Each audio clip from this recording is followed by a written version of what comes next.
மாணவர்களே, நம்ம லாஸ்ட் வீடியோல நீட் என்ட்ரன்ஸ் எக்ஸாம்ல மாணவர்கள் பெறக்கூடிய மதிப்பெண்களை பெர்சன்டைலா எப்படி கன்வெர்ட் பண்றது, பெர்சன்டைல் ஸ்கோரை வச்சு ரேங்க் லிஸ்ட் எப்படி ப்ரிப்பேர் பண்றாங்க அப்படிங்கிற டீடைல்ஸ் நம்ம பார்த்தோம். அதனுடைய தொடர்ச்சியாகத்தான் நம்ம இந்த வீடியோல ஜேஇ என்ட்ரன்ஸ் எக்ஸாம்ல மாணவர்களுடைய மதிப்பெண்களை பெர்சன்டைல் ஸ்கோரை நம்ம எப்படி கன்வெர்ட் பண்றது, அந்த குறிப்பிட்ட பெர்சன்டைலுக்கு எவ்வளவு ரேங்க் இருக்கும் அப்படிங்கிறது எப்படி தெரிஞ்சுக்கிறது, அதனோடு அந்த பெர்சன்டைல் ஸ்கோரினுடைய முக்கியத்துவம் என்ன அப்படிங்கறதை நம்ம இந்த வீடியோல பார்க்கிறோம். வாங்க நம்ம வீடியோக்குள்ள போலாம்.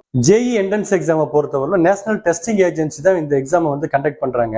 ஒரு வருஷத்துல வந்து 2 தடவை இந்த தேர்வு அப்படிங்கிறது நடைபெறுகின்றது. ஃபர்ஸ்ட் செஷன் வந்து ஜனவரியிலையும், செகண்ட் செஷன் வந்து ஏப்ரல்லையும் அதிகப்படியான ஷிப்ட்ல அதிகப்படியான நாட்கள்ல வந்து இந்த தேர்வுகள் அப்படிங்கிறது நடைபெறுகின்றது. லாஸ்ட் இயர் ஏப்ரல் நடந்த செகண்ட் ஷிப்ட்ல கிட்டத்தட்ட 8 லட்சத்துக்கு மேற்பட்ட மாணவர்கள் வந்து அந்த தேர்வு எழுதியிருக்காங்க.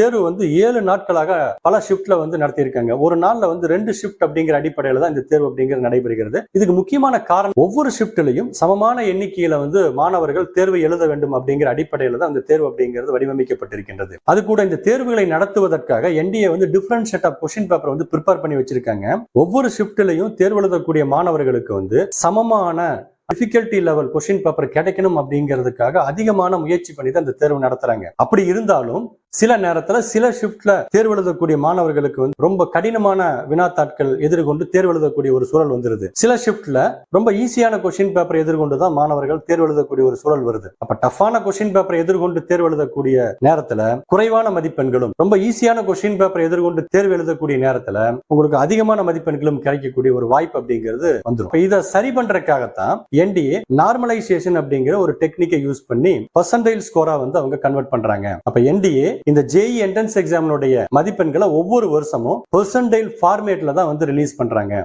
அந்த பெர்சன்டைல் ஸ்கோர் அப்படிங்கிறது நீங்க 300 மதிப்பெண்களுக்கு பெற்ற எக்ஸாக்ட் மார்க் அப்படிங்கிறது கிடையாது. இது முழுக்க முழுக்க எதை பொறுத்து இருக்கு அப்படின்னா, உங்களோடு சேர்ந்து தேர்வு எழுதக்கூடிய மாணவர்களுடைய பெர்ஃபார்மன்ஸை பொறுத்தா இருக்கும். உங்களோடு சேர்ந்து தேர்வு எழுதக்கூடிய மாணவர்கள் வந்து நல்லா பெர்ஃபார்ம் பண்ணாங்க அப்படின்னா உங்களுடைய பெர்சன்டைல் ஸ்கோர் அப்படிங்கிறது கொஞ்சம் கம்மியா இருக்கும். பெர்சன்டைல் ஸ்கோர் அப்படிங்கிறது உங்களோடு தேர்வு எழுதிய எத்தனை சதவீத மாணவர்களை காட்டிலும் நீங்க நல்லா பெர்ஃபார்ம் பண்ணிருக்கீங்க அப்படிங்கறத இந்த ஸ்கோரை பொறுத்தவரையிலும் உங்களுக்கு 100ல இருந்து 0க்குள்ள உங்களுக்கு நம்பர்ஸ் கொடுத்திருப்பாங்க. அதே மாதிரி பாயிண்ட்டுக்கு அப்புறம் 7 டெசிமல்ல உங்களுக்கு மதிப்பெண்கள் அப்படிங்கிறது இடம்பெற்று இருக்கும். இதையே வந்து ரிசல்ட் பப்ளிஷ் பண்ணனதுக்கு அப்புறம் அந்த ஸ்கோர் கார்டை பாத்தீங்க அப்படின்னா இந்த 300 மதிப்பெண்களுக்கு நீங்க எவ்வளவு மார்க் வாங்கியிருக்கீங்க அப்படிங்கிற டீடைல்ஸ் வந்து அதுல இடம்பெற்று இருக்காது. பிசிக்ஸ், கெமிஸ்ட்ரி, மேக்ஸ் இந்த 3 சப்ஜெக்ட்லயும் நீங்க எவ்வளவு ஸ்கோர் வாங்கியிருக்கீங்க அப்படிங்கிற டீடைல்ஸ் மட்டும் தான் கொடுத்திருப்பாங்க. டோட்டல் மார்க்குக்கு உண்டான பெர்சன்டைல் ஆல் இந்தியா ரேங்க் அப்படிங்கிறது உங்களுக்கு அதுல தெரியும். ஜேஇ என்ட்ரன்ஸ் எக்ஸாமை பொறுத்தவரை பெர்சன்டைல கால்குலேட் பண்றதுக்கு எந்த ஷிப்ட்ல நீங்க தேர்வு எழுதியிருக்கீங்களோ அந்த ஷிப்ட்ல உங்களோடு சேர்ந்து தேர்வு எழுதிய மொத்த மாணவர்கள் எண்ணிக்கை வந்து உங்களுக்கு தெரிஞ்சிருக்கணும். அது கூட நீங்கள் வாங்கின மதிப்பெண்களுக்கு சமமான மற்றும் அதற்கு குறைவான மதிப்பெண்கள் பெற்ற மாணவர்களோட எண்ணிக்கை தெரிஞ்சது அப்படின்னா நம்ம வந்து இந்த பெர்சன்டைல் ஸ்கோர் அப்படிங்கறத நம்ம ஈஸியா கால்குலேட் பண்ணிடலாம். இப்ப இதை புரிஞ்சுக்கிறதுக்காக 5 மாணவர்கள் ஒரு குறிப்பிட்ட ஷிப்ட்ல தேர்வு எழுதுறாங்க. அவங்க பிசிக்ஸ், கெமிஸ்ட்ரி, மேக்ஸ் இந்த சப்ஜெக்ட்ல அவர்கள் பெற்ற மதிப்பெண்களை வந்து நம்ம இந்த லிஸ்ட்ல கொடுத்திருக்கிறோம். இந்த மதிப்பெண்களை இந்த ஃபார்முலாவை யூஸ் பண்ணி நம்ம வந்து பெர்சன்டைல் ஸ்கோரை நம்ம கன்வெர்ட் பண்ணிக்கலாம். இப்ப ஏ அப்படிங்கிற அந்த கேண்டிடேட்னுடைய பெர்சன்டைல் ஸ்கோரை நம்ம பார்க்கலாம். இப்ப ஏ பெற்ற மதிப்பெண்களை பாத்தீங்க அப்படின்னா 185 மதிப்பெண்கள் வாங்கியிருக்காரு. இப்ப 185 மற்றும் அதற்கு குறைவான மதிப்பெண்களை பெற்ற மாணவர்கள் எண்ணிக்கை வந்து இந்த லிஸ்ட்ல நீங்க வந்து பாத்தீங்க அப்படின்னா 4 மாணவர்கள் தான் இருக்காங்க. 185 மற்றும் அதற்கு குறைவான மதிப்பெண்கள் பெற்ற மாணவர்களோட எண்ணிக்கை அப்படிங்கிறது 4. மொத்த மாணவர்கள் எண்ணிக்கை வந்து 5. ஃபார்முலால சப்ஸ்டிட்யூட் பண்றப்போ 100 × 4/5 இப்ப நமக்கு வந்து 80% நம்மளுக்கு கிடைக்குது. இந்த மாதிரி தான் BCDE அப்படின்னு ஒவ்வொரு கேண்டிடேட்டுக்கு நம்ம வந்து பெர்சன்டைல் ஸ்கோர் வந்து நம்ம கால்குலேட் பண்ணிக்கலாம். இப்ப அடுத்து ஒவ்வொரு சப்ஜெக்ட் வைஸாவும் நம்ம வந்து பெர்சன்டைல் ஸ்கோர் வந்து கால்குலேட் பண்ணலாம். அதுக்கு ஒரு எக்ஸாம்பிளா நம்ம கேண்டிடேட் சி பிசிக்ஸ்ல வாங்கின மதிப்பெண்களுக்கு உண்டான பெர்சன்டைல் ஸ்கோர் வந்து நம்ம கால்குலேட் பண்ணலாம். இப்ப கேண்டிடேட் சி னுடைய பிசிக்ஸ் ஸ்கோர் பாத்தீங்கன்னா -8. இப்ப நீங்கள் பெற்ற மதிப்பெண்களுக்கு சமமான மற்றும் அதற்கு குறைவான மதிப்பெண்கள் பெற்ற மாணவர்கள் எண்ணிக்கை அப்படின்னு பார்த்தோம்னா இங்க 1 அப்படின்னு தான் இருக்கும். இப்ப நம்ம இந்த ஃபார்முலால சப்ஸ்டிட்யூட் பண்றப்போ 100 × 1/5 = 20% உங்களுக்கு கிடைக்கும். இந்த மாதிரி நம்ம ஒவ்வொரு சப்ஜெக்ட்டுக்கும் நம்ம வந்து பெர்சன்டைல் ஸ்கோர் வந்து நம்ம கால்குலேட் பண்ணோம் அப்படின்னா அந்த பெர்சன்டைல் ஸ்கோர் வந்து இந்த மாதிரி இருக்கும். ஜனவரியில தேர்வு எழுதக்கூடிய மாணவர்களாக இருந்தீங்க அப்படின்னா ஸ்கோர் கார்டு உங்களுடைய பெர்சன்டைல் ஸ்கோர் மட்டும் தான் கொடுத்திருப்பாங்க.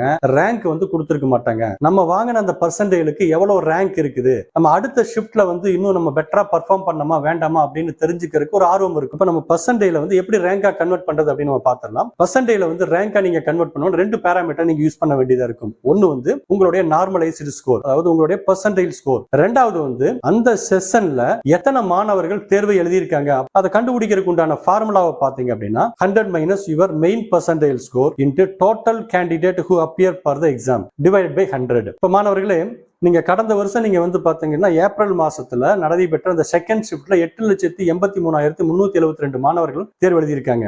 சோ அந்த தேர்வுல ஒரு 99% பெற்ற ஒரு மாணவனுடைய ரேங்க் என்ன அப்படிங்கறத நம்ம வந்து இந்த ஃபார்முலால இருந்து நம்ம கண்டுபிடிச்சிக்கலாம். அப்ப இந்த ஃபார்முலா நம்ம சப்ஸ்டிட்யூட் பண்றப்போ 100 minus 99 into 8,83,372 divided by 100 அப்படி நம்ம போடுறப்போ நம்மளுக்கு 8,833 அப்படிங்கிற அந்த ரேங்க் அப்படின்னு கிடைக்குது. அதே மாதிரி 95% எடுத்த ஒரு மாணவனுடைய ரேங்க் என்னவா இருக்கும் அப்படின்னு நம்ம பார்த்தோம் அப்படின்னா 100 minus 95 into 8,83,372 divided by 100 equal to 44,168 அப்படிங்கிற ரேங்க் நம்மளுக்கு கிடைக்குது. 100% எடுத்த ஒரு மாணவனுடைய ரேங்க் வந்து பாத்தீங்கன்னா ஃபர்ஸ்ட் ரேங்க் அப்படின்னு கிடைக்கும். 88% வந்து 17,666 ரேங்க் தான் உங்களுக்கு வருது. நீங்க ஒரு 85% பாத்தீங்க அப்படின்னா 1,32,505 ரேங்க் உங்களுக்கு வரக்கூடிய வாய்ப்புகள் அப்படின்னு இருக்குது அப்ராக்சிமேட்லி. நீ 50th ஒரு மாணவர் எடுத்திருந்தாங்கன்னா 4,41,680 அப்படிங்கிற ரேங்க் இருக்கும். இப்படித்தான் பர்சன்டைல் மதிப்பெண்களை வந்து ரேங்கா கன்வெர்ட் பண்றாங்க. நீங்க ரேங்க் கால்குலேட் பண்றப்போ